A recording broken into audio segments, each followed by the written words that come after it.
Welcome to Fairy Tale Nights, where every story is a window to a cozy, magical world.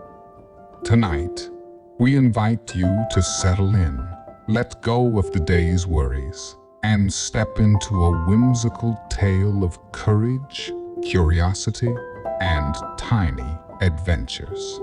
Close your eyes if you'd like. Take a deep breath and let the story carry you to a miniature New York City. One bustling with secrets and surprises, as seen through the eyes of the tiniest New Yorker of all. It was just before dawn, and the city that never sleeps was finally enjoying its quietest hour. Hidden away in the walls of an old brownstone apartment in Manhattan, a little mouse named Max stirred in his matchbox bed. Max was no ordinary mouse.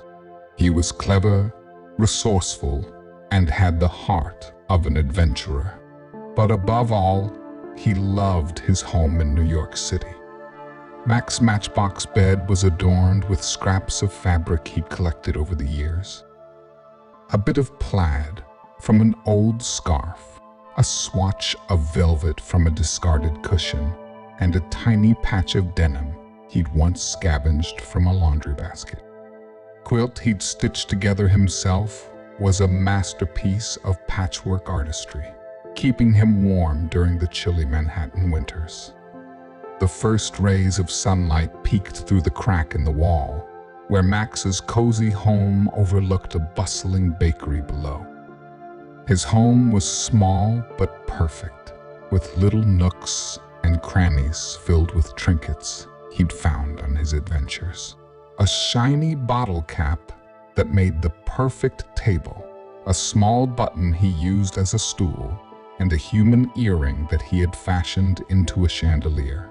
These items told the story of a life well lived in the city, full of daring escapades and treasured finds. As the golden light filtered in, it brought with it the mouth-watering aroma of fresh bagels and croissants wafting up from the bakery downstairs.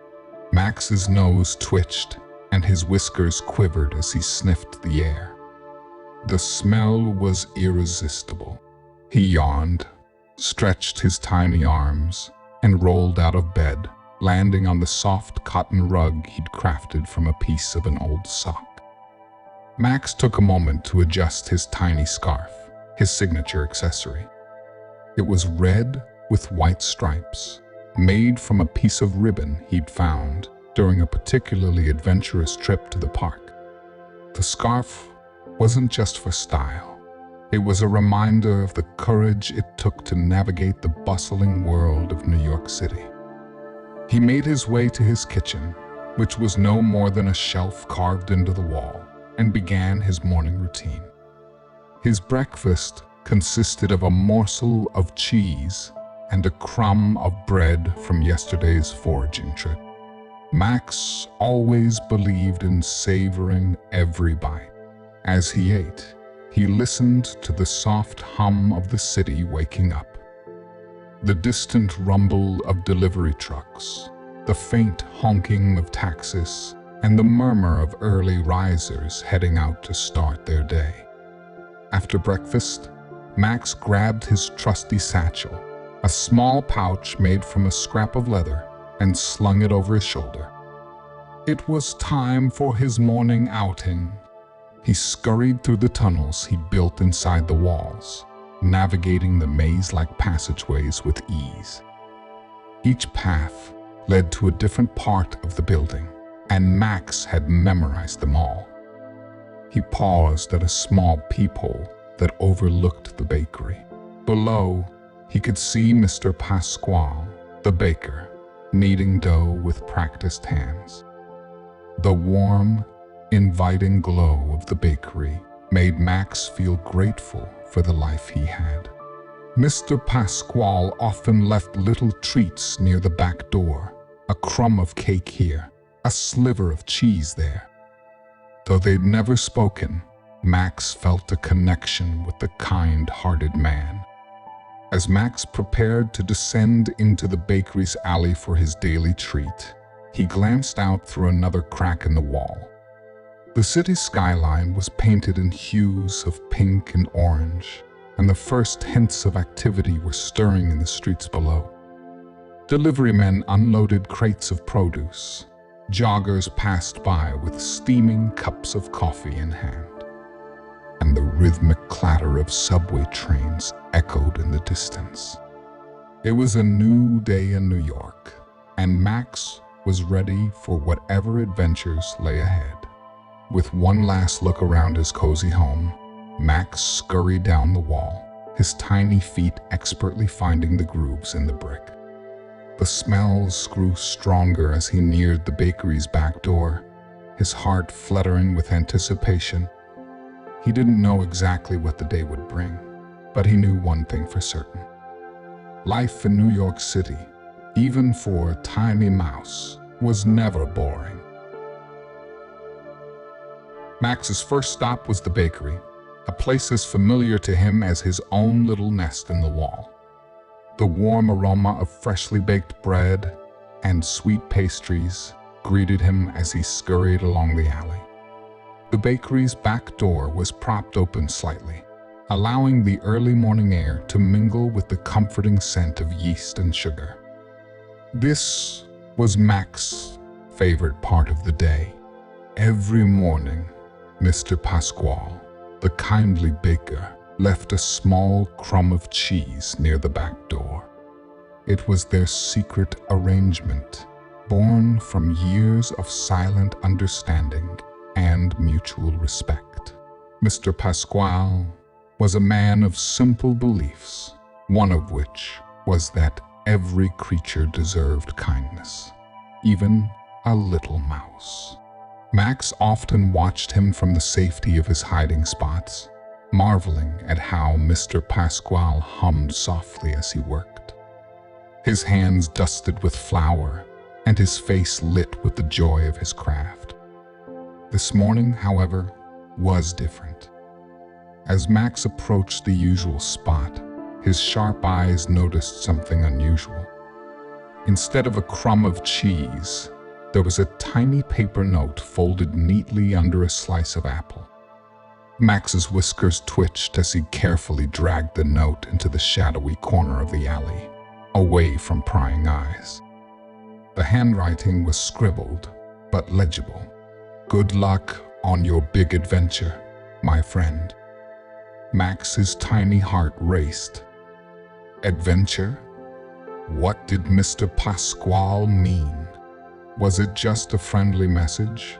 Or did the baker know something Max didn't? As Max nibbled on the slice of apple, savoring its sweet and tangy taste, his mind whirred with questions. One thing was certain, he had to find out. Before setting off, Max decided to visit a trusted friend. Just 2 blocks away, hidden in the crevice of a lamppost, lived Penelope, a spirited sparrow who always seemed to have the latest news about the city. Penelope was a chatterbox, but her vast network of bird acquaintances made her an invaluable source of information. The journey to Penelope's perch was its own small adventure. Max navigated through the urban jungle with practiced ease, darting under benches and around discarded coffee cups. The city was waking up, and with it came the familiar symphony of New York mornings. The rumble of delivery trucks, the chatter of early commuters, and the distant bark of a dog. When Max reached the lamppost, Penelope was already perched on her usual spot, preening her feathers. Her sharp eyes sparkled as she spotted Max. "Max, what a lovely surprise. What brings you here so early?" Penelope said. Max unfolded the tiny note and showed it to Penelope. As she read it, her feathers fluffed with excitement. "Oh, Max, It's the perfect day for an adventure. The humans are setting up something big in Central Park. You simply must go see it, Penelope said. Max tilted his head. What are they setting up? Penelope chirped with enthusiasm. I'm not entirely sure, but I heard it involves music and lights. The whole city seems to be talking about it. If anyone deserves to see it, it's you. Max's heart leapt with anticipation. A trip to Central Park was always a thrill, and the idea of a grand human event filled him with curiosity. He thanked Penelope, promising to share all the details when he returned. Be careful, Max. The city can be dangerous, especially for someone your size. Stick to the shadows and keep those quick feet of yours ready to run, Penelope said. Max nodded, grateful for her concern. With the apple slice tucked safely into his satchel and the note folded neatly inside, he began planning his route to Central Park. It wouldn't be easy, but Max thrived on challenges. The thought of discovering something extraordinary made his little heart swell with excitement. As he scurried away, the city's energy seemed to buzz around him. The sun was climbing higher, painting the streets in shades of gold. Max felt alive, ready to face whatever the day would bring. After all, in a city as grand as New York, even the tiniest creature could find adventure around every corner. Navigating New York City was no small feat for a mouse. Max darted through alleyways, ducked beneath benches, and avoided the ever-watchful eyes of alley cats. The city was alive with its usual chaos, a symphony of sounds and movements that could overwhelm anyone, especially a creature as small as Max. But he thrived in the energy, finding comfort in the city's rhythm. Max's route was carefully planned. He avoided the streets where the mean tabby cat, Mrs. Whiskers, prowled and steered clear of the deli, where the owner had once chased him with a broom.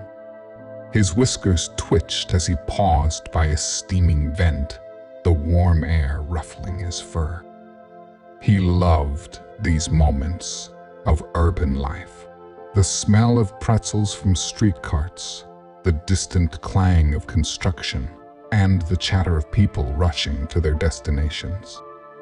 At one point, Max found himself at the edge of a busy subway station. The rumbling trains and rushing commuters created a dizzying cacophony. Max hesitated. He'd used this shortcut before, but the sheer magnitude of noise and movement always gave him pause. Still, he knew it was the fastest way to reach Central Park. Taking a deep breath, Max darted forward, his tiny paws a blur against the station's tiled floor. He weaved through a forest of legs, narrowly avoiding the polished leather shoes of a businessman and the tumbling wheels of a suitcase. A stray coffee cup wobbled precariously as Max dashed past it, his tail brushing against the cardboard. The most dangerous part was crossing the platform. Max waited for the perfect moment, his eyes darting between the gaps in the crowd. When a train roared into the station, the blast of air sent his scarf fluttering. Max seized the moment and sprinted across, his heart pounding as he slipped into a small crack in the wall on the other side. Inside the narrow space, Max took a moment to catch his breath.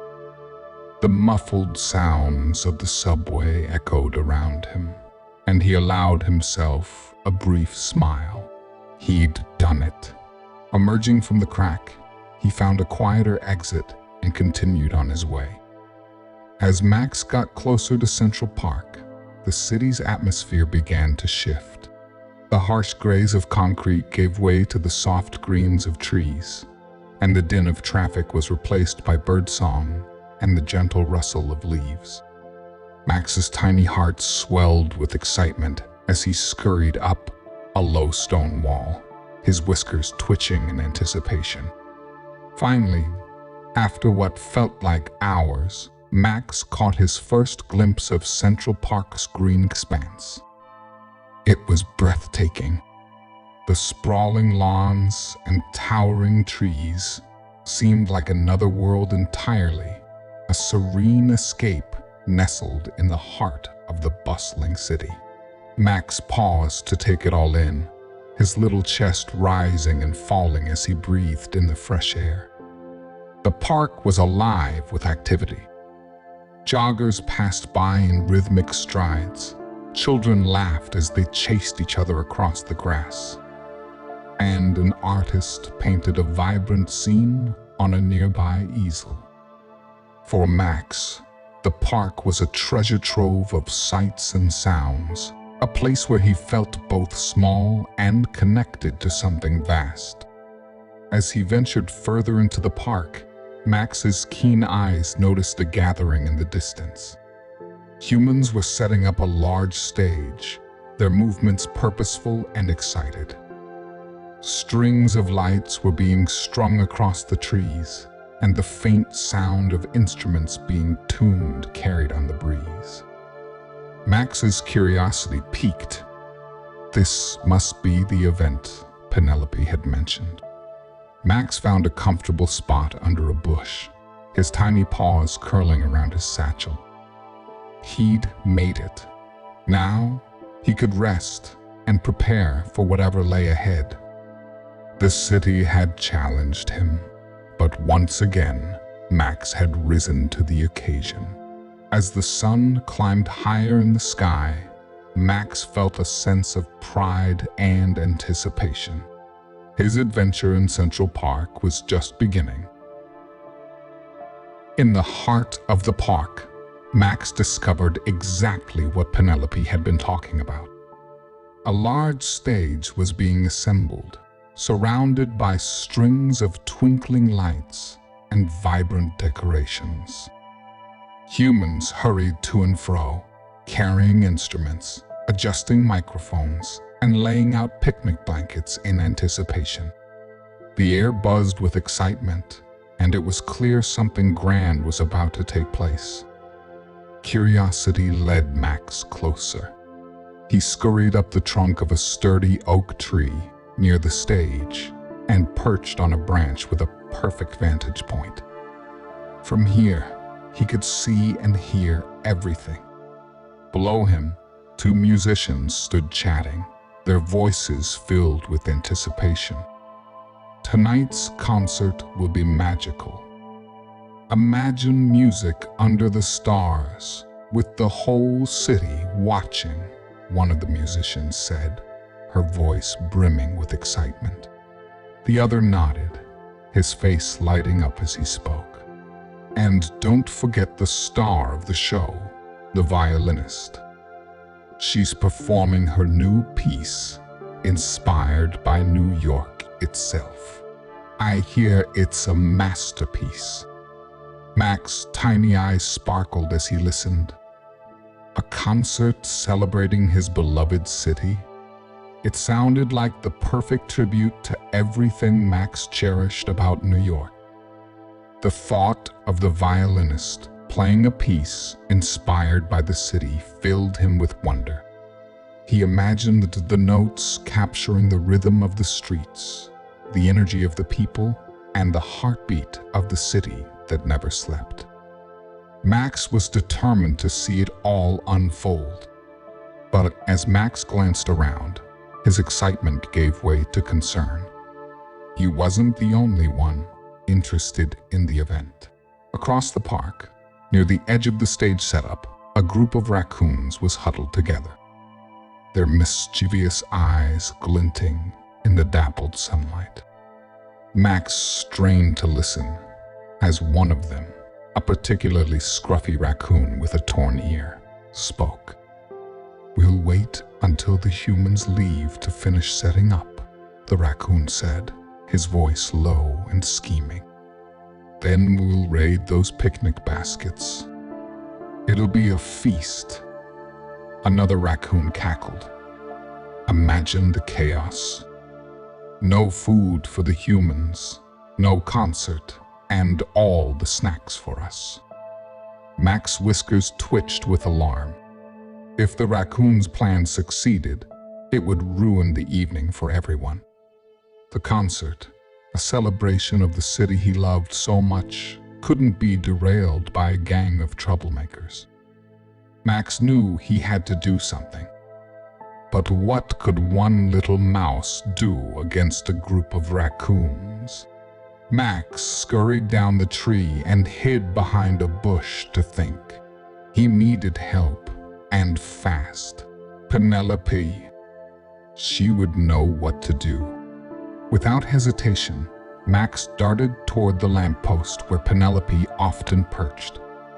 He found her preening her feathers, her sharp eyes scanning the park. "Penelope, I need your help," Max said, breathless from the run. Penelope tilted her head, her feathers ruffling with curiosity. "What's wrong, Max?" Max quickly explained the raccoon's plan. Penelope's feathers fluffed indignantly. "Those raccoons, they're always causing trouble. Don't worry, Max. I'll rally the others." True to her word, Penelope chirped loudly, summoning a flock of sparrows. The birds descended, their chatter filling the air as Penelope explained the situation. The sparrows nodded in unison, their eyes gleaming with determination. "Leave it to us," Penelope said.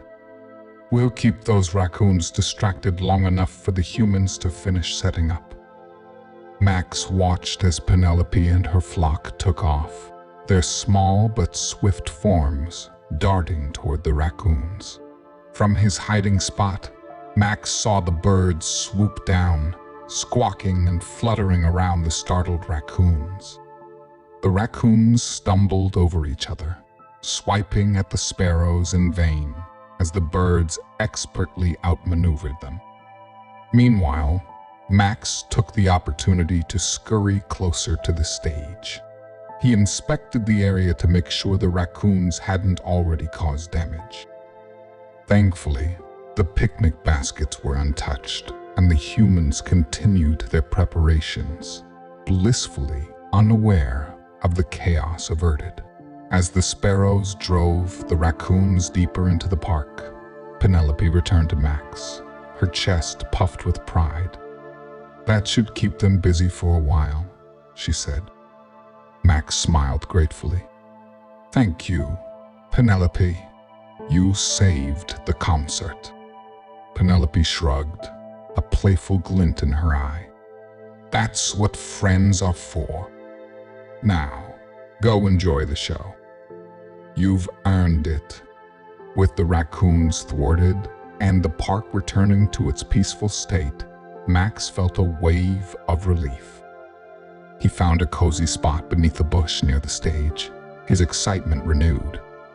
Concert was safe, and soon the magic of music under the stars would begin. Max scurried down the tree, his heart pounding as he approached the raccoons. He crept quietly, his tiny paws making no sound on the soft grass. From his hiding spot, he could hear their leader, Rocky, boasting with confidence. "We'll grab the snacks, and by the time the humans notice, we'll be feasting," Rocky said, his tone filled with mischief. The other raccoons cackled in agreement, their eyes gleaming with anticipation. Max's whiskers twitched as he realized he had to act quickly. His small size would be an advantage if he could create the right distraction. Scanning the area, he spotted a tambourine lying on the ground near the stage. Carefully, Max crept toward it, avoiding the raccoon's gaze. When he reached the tambourine, he pushed against its edge with all his might. Tambourine rolled across the ground, its jingling sound loud and sudden. The raccoons froze, their heads snapping toward the noise. The commotion startled them, and they began to scatter, unsure of what was happening. With the raccoons momentarily disoriented, Max seized the opportunity to alert Penelope and her flock. He raced to their perch, his breath quick and shallow. "Penelope, it's time," Max said. Penelope nodded and let out a sharp chirp, rallying the sparrows. In moments, the birds descended in a flurry of feathers, swooping and darting around the raccoons. The larger animals panicked, tripping over one another as they fled deeper into the park. Max watched from the sidelines, his heart still racing but filled with relief. The musicians' setup remained untouched, and the park returned to its tranquil state. Concert was safe, thanks to a tiny mouse with a big heart and a courageous plan. As the sun dipped below the skyline, the park was transformed into an enchanting haven of twinkling lights. Strings of golden bulbs wrapped around the trees, casting a warm, magical glow. Max settled into a cozy spot on a sturdy tree branch, his view of the stage unobstructed. The chatter of the gathered crowd faded as the performers prepared to begin. When the violinist stepped into the spotlight, a hush fell over the audience. Max leaned forward, his tiny paws clutching the branch as the first note drifted into the night air. The music was soft and haunting, evoking the spirit of New York City with every stroke of the bow. The melody captured everything Max loved about his home. There was the vibrant energy of the bustling streets, the serenity of the park at dawn, and the unspoken connection between strangers in such a vast city. It was as if the violinist had taken the very soul of New York and woven it into her music. Max closed his eyes, letting the sound wash over him. Each note felt like a tribute to the life he cherished, from his cozy matchbox bed to his daring adventures in the city. As the music swelled, Max felt a swell of pride in his tiny chest. He was a part of this city's magic, and the concert was a reminder that even the smallest of creatures belonged in its grand story. When the final note lingered in the air, the audience erupted in applause. Max stayed silent, savoring the moment. Above him, the stars glittered, and below, the city that never slept continued its hum. Max's heart was full, knowing he had witnessed something truly extraordinary. This was the enchanting fairy tale of a day in the life of a mouse in New York City. As we leave Max's story behind, let's take a moment to reflect. Max's day was full of challenges, but he faced them with courage, kindness, and a love for his community. Like Max, we all have the power to make a difference, no matter how small we feel in a big world. Whether it's lending a helping hand, standing up for what's right, or simply savoring the magic of the moment, there's a little bit of Max in all of us. So, the next time you're in your own bustling city or quiet town, remember Max and his love for life's tiny adventures. Thank you for joining us tonight on Fairy Tale Nights. If you enjoyed this story, please like, share, and subscribe to our channel. Your support means the world to us. Until next time, sweet dreams and good night.